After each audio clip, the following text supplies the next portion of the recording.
Yo, what's good, everybody? It's Daryl here, and today I'm here with my end of the season preview. Um, yeah, this has been a great season. I'm actually late on this. I should have been recorded this, but things like that. I wonder if Gabe's gonna do a podcast. He's probably gonna do a rollover podcast, and then they'll talk about what I'm talking about on that podcast. But yeah. So end of the season. Obviously, we know the winners, the national champion. Congratulations to Southern Cal. My Alabama Crimson Tide. Um, we won the Empire Invitational, beating Gabe in the final seconds of a very close game. And then Texas Tech, led by Crabsack, absolutely demolishes Missouri in the MMI final. So yeah, this was a great season. Um, Obviously, and it was just certain teams that you expect to be up there, like USC, Tennessee, things like that. But there were, a couple of surprises. You can say Navy. Obviously, Gabe is the coach there, and everybody knows he's a pretty good coach. So you're not gonna you don't expect him to be trash. But yeah, obviously USF was gonna win the American though. In the ACC, obviously Miami. Florida State did have a great year, and I'm pretty sure they made mains over Alabama. I'm pretty salty about that. And Clemson fell off this season. They lost to Mississippi State week 1, and yeah, that's not good.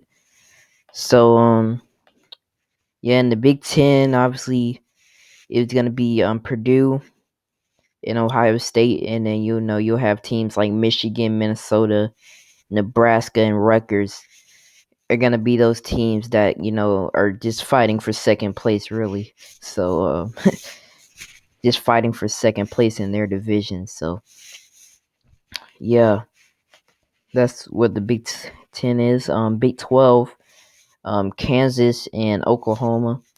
I'm pretty sure Oklahoma won the Big 12, right? Oklahoma won. Yeah, I think Oklahoma won it. Texas, they took a huge dip this season, 9-3, and then they ended up losing to Bama in a blowout loss where they gave up like 800 yards passing in the Empire Invitational tournament. So Big 12, Kansas, Oklahoma, those were the best teams in that conference. Conference USA, North Texas, obviously. I mean, this is a pretty easy conference to win. There was really no competition. Southern Miss is not that good, to be honest. They're just gonna be that team that's gonna, just squeeze through and make Empire Invitational, MMI, things like that. So that's what the Conference USA. Independence, it was, who cares? I mean, all independent teams were garbage. Except New Mexico State, they went 12-1, so good for them. Army had a good record as well, so can't say all of them were garbage. In the MAC, I don't think there was really any team in the MAC that's like, other than Ohio and Toledo. Oh yeah, Toledo. How am I so dumb? Yeah, so Toledo and Ohio, those were the teams in the MAC that were competing for that championship. Ultimately, I'm pretty sure Ohio won. Oh wait, and Eastern Michigan as well. Ultimately, Ohio won. I'm pretty sure because both Eastern Michigan and Toledo made Empire Invitational, so there's no way they won that conference. So Ohio won. In the Mountain West, a surprise really from San Jose State. San Jose State had a pretty good year, made the MAC, the Mountain West Championship. I'm pretty sure. Hold on, let me check that. When was conference championship games? Week 13. Nope, week 14. Yeah. Oh, they didn't. Okay, it was Fresno. Okay, I thought they made it. Yeah, Fresno, Colorado State. Fresno State just absolutely murdered Iowa in that game. But San Jose State, they have RV is mentoring Kings, so Kings is gonna get better as he continues to play. Fresno and Colorado State were the best teams in that conference. Mountain West, I think Mountain West could be that. It's probably the best non-Power 5 conference. Now I know there's like really a Pigskin Empire. You can be in the the Sun Belt and still win a national championship. So obviously Power 5 doesn't really matter that much, but you know outside of like the actual Power 5 in real life, Mountain West is in this game is the best conference. So I hope that made sense. In the Pac-12, there's Washington, of course, USC, Cal, and Arizona State. Cal only played like 10 regular season games, though. I don't know why, but they, they only played like 10 regular season games. Beer Monkey, fix this game, by the way, because I don't know. You can't even schedule games anymore, I don't think. So, yeah, Arizona State couldn't, beat, Southern Cal for the division. Neither could Washington with Cal.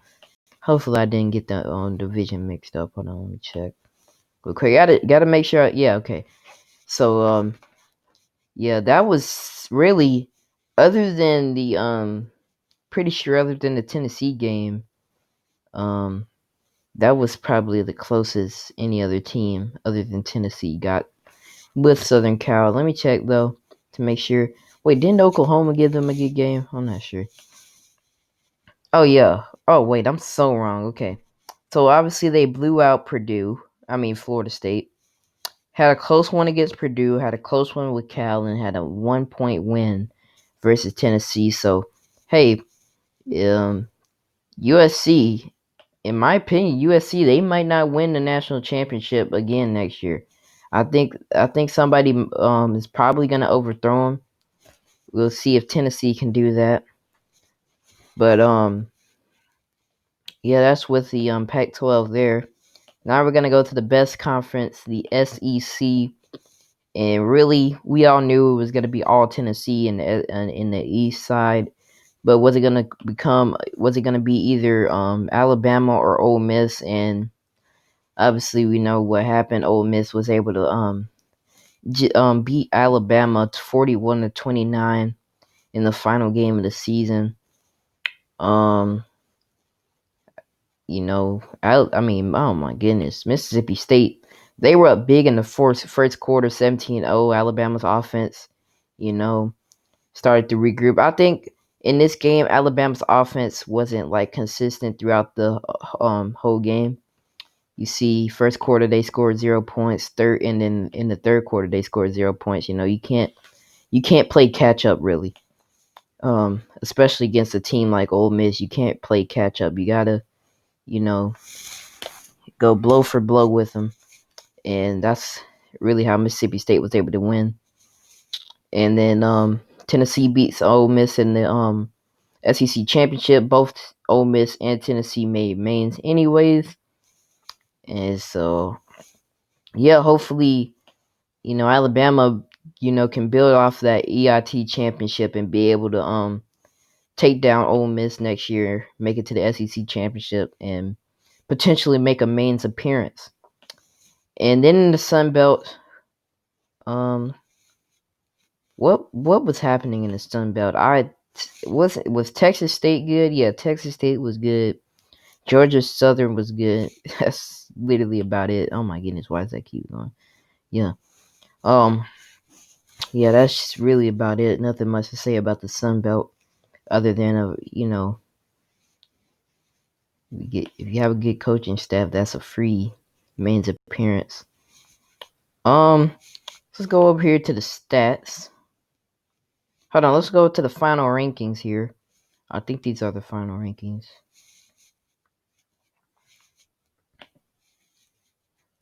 Yeah, I'm guessing these are final rankings.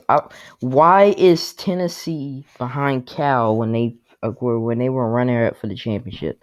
That's dumb. Okay, I don't think you guys even care about this, but you guys can see it. USC 1, Cal 2, Tennessee 3, North Texas 4, Purdue 5, Oklahoma 6, Miami 7, Ohio State 8, Alabama 9, and then USF 10.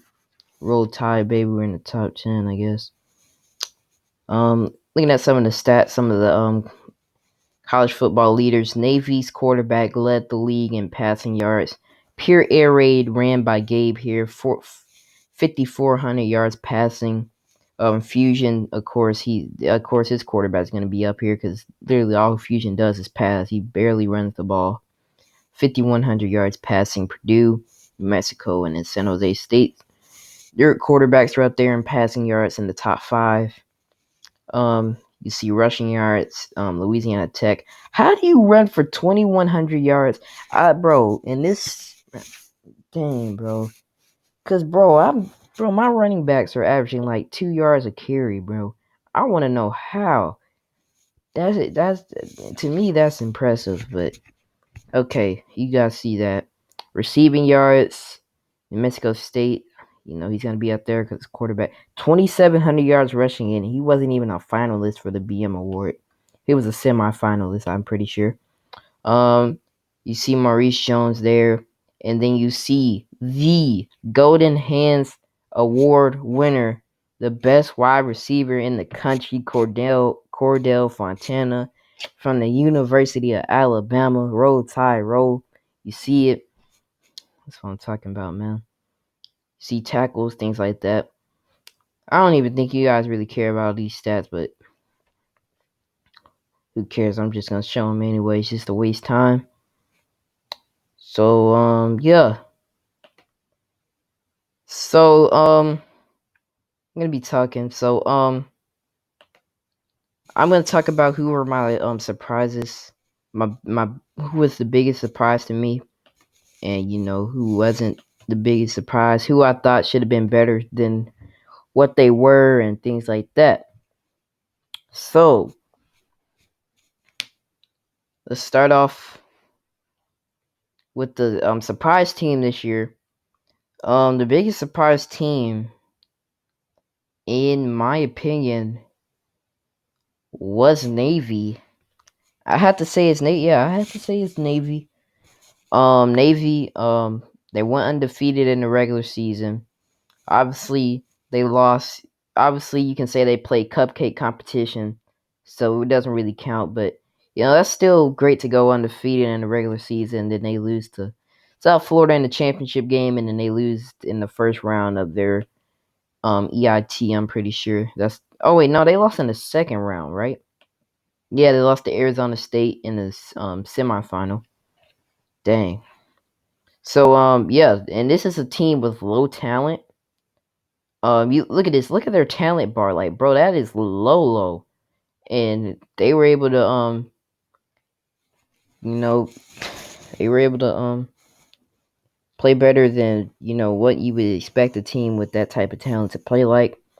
Gabe's doing a good job rebuilding that program. What is their preview currently? Let's look at the American.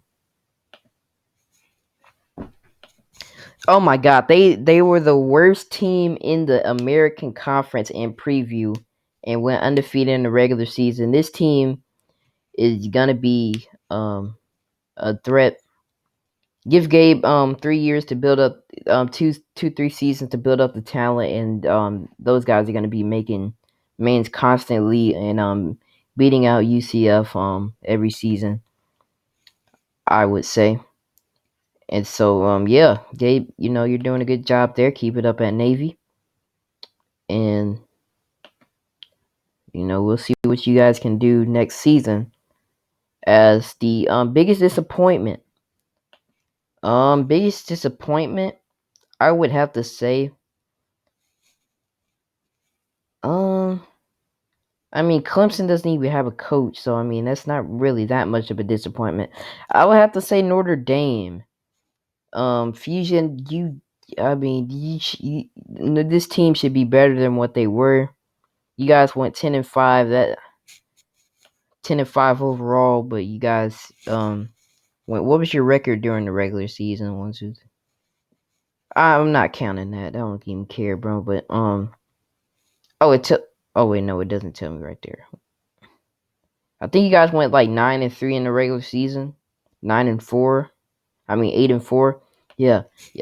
Fusion, I was expecting you to probably take this team to EIT, maybe main, potentially mains. Looking at the schedule, I mean, close loss to Kansas, blowout wins, and then you get destroyed by Southern Cal, which is not a shock, but it's the loss to Charlotte, that's not good, and then you lose to Alabama, and that really knocked you out of EIT if the Charlotte loss hadn't already done it. And Fusion, I was disappointed how you did. Obviously, you dipped from Notre Dame to go to EFL to coach the Jets. We'll see how you do there, but yeah, Notre Dame. I was expecting you guys to be way better than what you were. So yeah, the biggest non-surprise though is obviously USC. I mean, everybody knew coming into the season USC was going to make the national championship and most likely win it. They're not that much of a surprise. They're not that big of a. They're not a surprise at all. I don't know what I'm trying to say. So yeah, but got to give some shout outs here. Colorado State, you guys had a great year. Made the Mountain West Championship. Obviously, your division is absolutely dog shit, but you know, still making the Mountain West Championship is a pretty big deal. Obviously, got blown out by Fresno State, but you guys can build off of that, make it back, and hopefully beat them.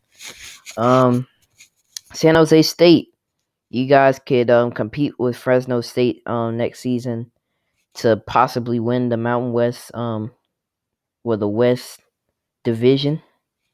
We'll see what you can do, see how Kings improves, things like that. Ole Miss and Alabama, you guys we're just gonna be fighting over the SEC West every year. Obviously, unless some team, some coach comes out of nowhere and makes it a three team, 4 team, maybe five, a 3-4 team a 3-4 team race for the SEC West, like how it was back then when we had Alabama. When we had Ole Miss, Mississippi State, when I was actually good at the game, LSU and Auburn.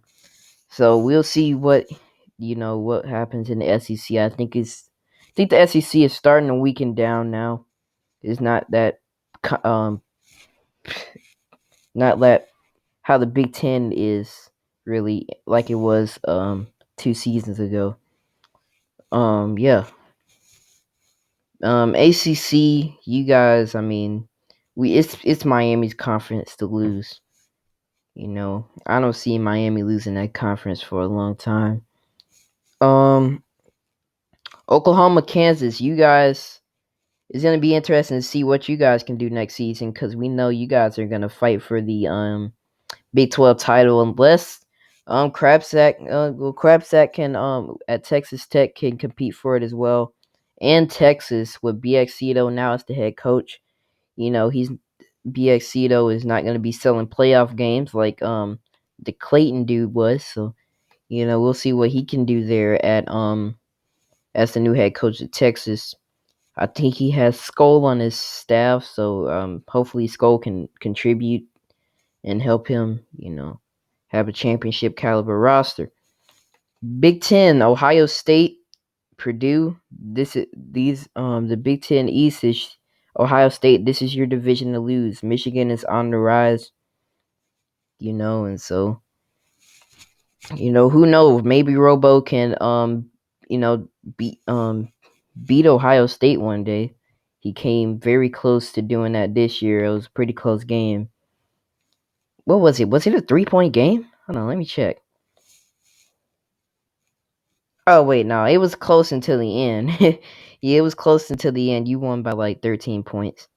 But see what Robo can do there. Rutgers, you guys are probably gonna go have the same record next year, so nothing much to say there. Purdue, this is your division to lose. Nebraska's probably not gonna do anything. Minnesota's probably not gonna do anything. And Northwestern, my lab is back. As far as I know, he may have just dipped from the game now. No, he's still. Oh my God, he has 3 guys on his coaching staff. What? When did this happen? Oh, he's got some noobs. Okay, so he invited friends. They're all noobs though. They don't know how to play the game. So we'll see what MindLab can do with those guys. You know, y'all remember when MindLab had defensive tutoring classes, bro? That was crazy. But we see what MindLab can do. He's brought in a pretty good recruiting class to Northwestern, a team that really needed the talent. Pretty good and decent, a lot amount of JUCOs on his roster.